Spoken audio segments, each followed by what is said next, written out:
Hello friends, नमस्कार। कैसे हैं आप सब?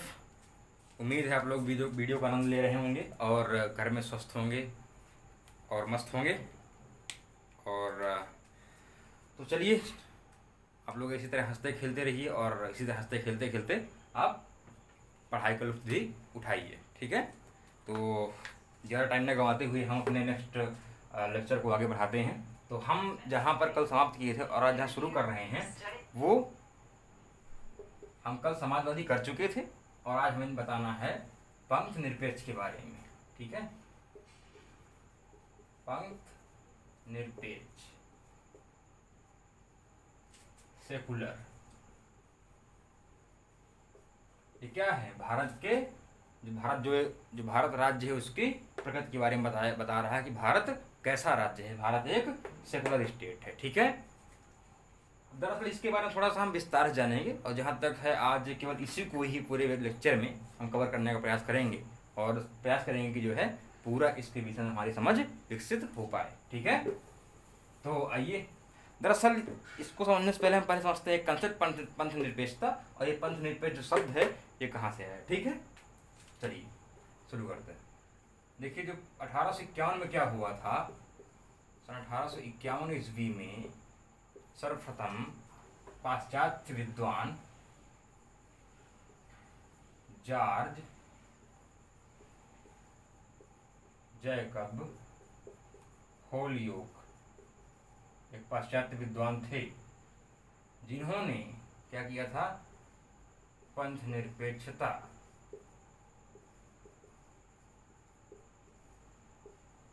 शब्द का क्या किया था? प्रयोग किया था सर्वप्रथम। कभी कभी बहुत सारे एग्जाम पूछ लिया जाता है कि बताइए पंथ निरपेक्षता शब्द का प्रयोग सर्वप्रथम किसने किया था? तो आंसर होगा जॉर्ज जैकब होलियोक। ठीक है? इसको आप नोट डाउन कर लेंगे। तो जो इनके अनुसार जो पंथ निरपेक्षता है वो क्या है, इसको समझते हैं थोड़ा सा। ठीक? ये कहते हैं कि पंथ निरपेक्षता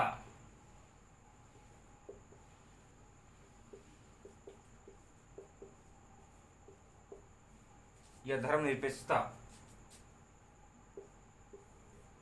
कहते हैं, ये पहले बताते हैं कि धर्म की उपेक्षा या तटस्थता का भाव रखना।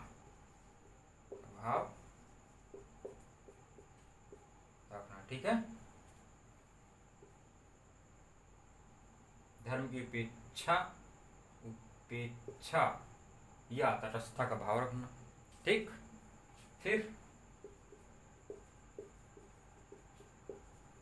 इस लोक में क्या करना? विश्वास करना और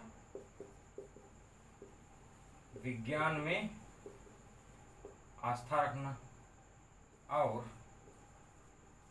धर्मनिरपेक्ष नैतिकता, धर्मनिरपेक्ष नैतिकता, इन सब का स्पष्ट उल्लेख वो करते हैं और समझाते हैं। वो कहते हैं कि राज्य को जो होना चाहिए वो धर्म तटस्थ होना चाहिए, अर्थात राज्य को किसी भी धर्म का फेवर नहीं करना चाहिए, किसी भी धर्म का सपोर्ट नहीं करना चाहिए, किसी भी राज्य का राजकीय धर्म नहीं होना चाहिए। यहाँ पे ये बात ध्यान रखिएगा, जब मैं राज्य बोल रहा हूँ तो राजनीति विज्ञान में राज्य का मतलब देश से होता है। राज्य का मतलब भारत, राज्य का मतलब अमेरिका, राज्य का मतलब पाकिस्तान, राज्य का मतलब जितने भी देश हैं। राजनीति शास्त्र में राज्य का मतलब क्या होता है? देश से होता है। ठीक है? तो आप बिल्कुल भी कंफ्यूज नहीं होंगे। राज्य का मतलब उत्तर प्रदेश, बिहार, बंगाल नहीं समझ लेंगे। ठीक है? बिल्कुल क्लियर रहिएगा। जहाँ समझना है आप प्लीज़ कमेंट करिए, मैं आपका जवाब नेक्स्ट लेक्चर में जरूर देने का प्रयास करूँगा। ठीक है? तो ये जॉर्ज जैकब होलियोक कहते हैं। ठीक है? कि धर्म का मतलब ये चीज़, धर्म की उपेक्षा, धर्म पंथ निरपेक्षता का मतलब धर्म की उपेक्षा या तटस्थता का भाव रखना। और सिंपल सी बात है ना, जब कोई धर्म विरोध करेगा इसका मतलब है, धर्म का विरोध करने का मतलब ही है कि वो इहलोक में विश्वास करता है, विज्ञान पर विश्वास करता है और धर्मनिरपेक्ष नैतिकता, ऐसी नैतिकता जो धर्म से परे हो, धर्म से तटस्थ हो, धर्म से निरपेक्ष हो, धर्म का कोई भी अंश मात्र भी उस नैतिकता में ना हो। ठीक है, चलिए इतना तो हमने समझ लिया। अब इसी आधार पर जब हम समझ रहे हैं तो ये बात जरूरी हो जाती है हमारे लिए समझना कि आखिरकार धर्म और राज्य से क्या संबंध है। धर्म और राज्य के पारस्परिक संबंधों के आधार पर हम जो राज्य है उसको 4 आधारों पर बांट सकते हैं। ठीक, तो आइए देखते हैं। राज्य, धर्म, संबंध, प्रमुख मॉडल। इस आधार पर प्रमुख मॉडल कौन कौन से हो सकते हैं? किसके? राज्य के। राज्य के प्रमुख मॉडल राज्य धर्म संबंध के आधार पर कौन कौन से हो सकते हैं? देखिए 4 प्रकार के हो सकते हैं। एक तो वो हो सकता है जो धर्म से प्रभावित राज्य हो, अर्थात एक तो हो सकता है जो धर्मतंत्र हो, जिसमें धर्म की बहुत बड़ी भूमिका रहती हो, अर्थात वहाँ का जो धर्म का प्रमुख अधिकारी है, प्रमुख पदाधिकारी है, वही राज्य का भी प्रमुख पदाधिकारी होगा। ठीक, दूसरा है धर्मतंत्र। पहला धर्मतंत्र हो गया, दूसरा क्या हो गया? धर्म से प्रभावित राज्य हो गया। धर्मतंत्र जहाँ होगा, ऐसा राज्य जहाँ पर धर्मतंत्र होगा। दूसरा क्या होगा? धर्म से प्रभावित राज्य हो सकता है। तीसरा क्या हो सकता है? धर्म से निरपेक्ष राज्य हो सकता है। धर्म निरपेक्ष राज्य, ठीक है, जिसका समर्थन होलियोग जी करते हैं। और चौथा कौन सा हो सकता है? धर्म का विरोधी राज्य। धर्म का विरोधी राज्य। ठीक, तो धर्म और राज्य के पारस्परिक संबंधों के आधार पर राज्य 4 प्रकार के हो सकते हैं। पहला हो गया आपका धर्मतंत्र, दूसरा हो गया धर्म से प्रभावित राज्य, तीसरा हो गया धर्मनिरपेक्ष राज्य, चौथा हो गया धर्म विरोधी राज्य। ठीक है, तो एक एक करके हमको लेते हैं। ठीक, अब आइए पहले धर्मतंत्र पर। ठीक, तो धर्मतंत्र,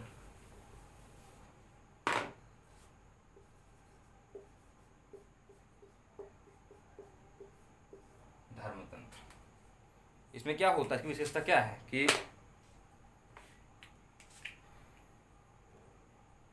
इसमें जो है, जो धर्म का जो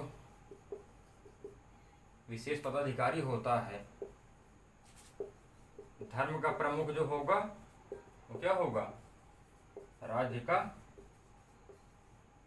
प्रमुख होगा। ठीक, धर्म का प्रमुख क्या होगा? राज्य का प्रमुख होगा।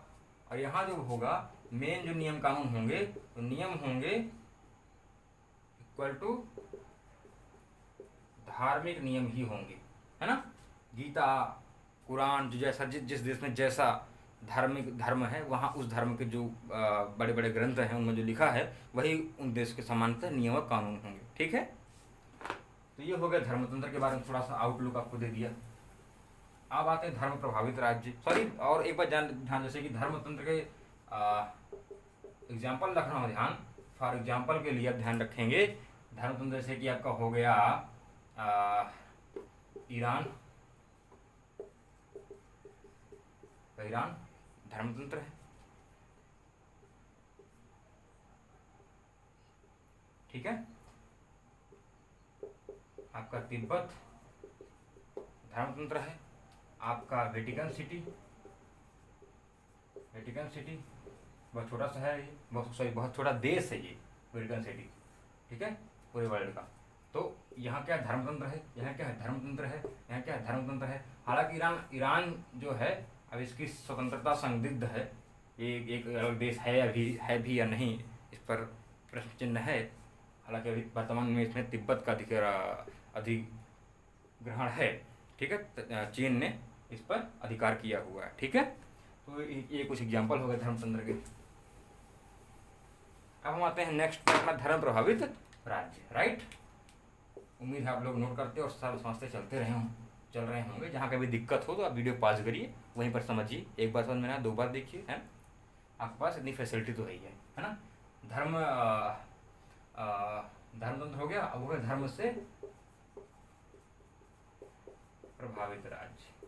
सिंपल सी बात, धर्म प्रभावित मतलब क्या होगा, जो राज्य जिस धर्म से प्रभावित होगा उस धर्म के लोगों को विशेषाधिकार वहाँ प्राप्त होंगे। सिंपल सी बात है। कुछ आम नागरिकों की तुलना में उन नागरिकों को जो उस देश के जो उसका राजकीय धर्म है उसका पालन करते हैं, उन नागरिकों को अन्य सामान्य नागरिकों की अपेक्षा अधिक विशेषाधिकार प्राप्त होंगे। राइट। तो जैसे कि आप देखते हैं यहाँ पे क्या होगा, राजकीय धर्म होता है, राजकीय धर्म होता है और उस विशेष धर्म को मानने वाले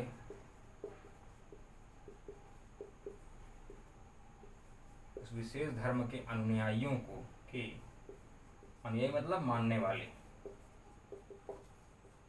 अनुयायियों को विशेषाधिकार होते हैं, विशेषाधिकार प्राप्त होते। थोड़ा ध्यान, राइटिंग थोड़ा खराब बन रही है क्योंकि लैक ऑफ टाइम, थोड़ा जल्दी जल्दी लिखना पड़ रहा है, थोड़ा सा कॉपरेट करिएगा। उम्मीद आपको बढ़िया स्पष्ट दिख रहा होगा, ऐसा कोई शब्द नहीं जो समझ में ना आ रहा हो। इसका एग्जाम्पल देख लेते हैं एक बार। एग्जाम्पल जैसे पाकिस्तान है, इस्लाम, पता है इस्लाम यहाँ का राजकीय धर्म है और इस्लाम मानने वालों को वहाँ विशेषाधिकार प्राप्त है। आपको पता है क्या, हाथ कंगन को वारसी, क्या सिंपल सी बात दिख ही रहा है। पाक हो गया आपका जो पहले पाकिस्तान का हिस्सा था, वर्तमान बांग्लादेश जो 1971 में पैदा हुआ मैं इसलिए कह रहा हूँ क्योंकि इसमें हमारे पूर्व प्रधानमंत्री श्रीमती इंदिरा गांधी जी का बहुत बड़ा योगदान है ना।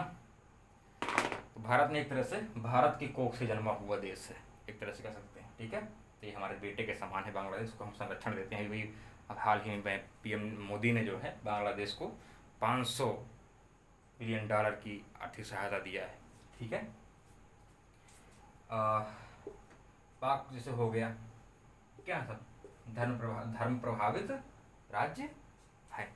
ठीक, अब आप आइए देखते हैं, पाक हो गया, बांग्लादेश हो गया, है ना। आगे आते हैं, और भी बहुत सारे हैं लेकिन लैक ऑफ टाइम है, इसको समझिए बस। मैं इसको समझा रहा हूँ, इसमें जब कोई समय मिला तो इस पर विस्तार चर्चा होगी। लगभग 1 से 2 घंटे की क्लास है ना। तो अब आके आते हैं धर्मतंत्र हो गया, धर्म प्रभावित राज्य हो गया। अब आते धर्मनिरपेक्षता, इस पर थोड़ा हम चर्चा बाद में करेंगे क्योंकि ये जो हमारा भारत का चरित्र है उससे संबंधित है, इसलिए थोड़ा व्यापक चर्चा इस पर करूँगा मैं। पहले आते हैं धर्म विरोधी राज्य पर। ठीक है, सॉरी।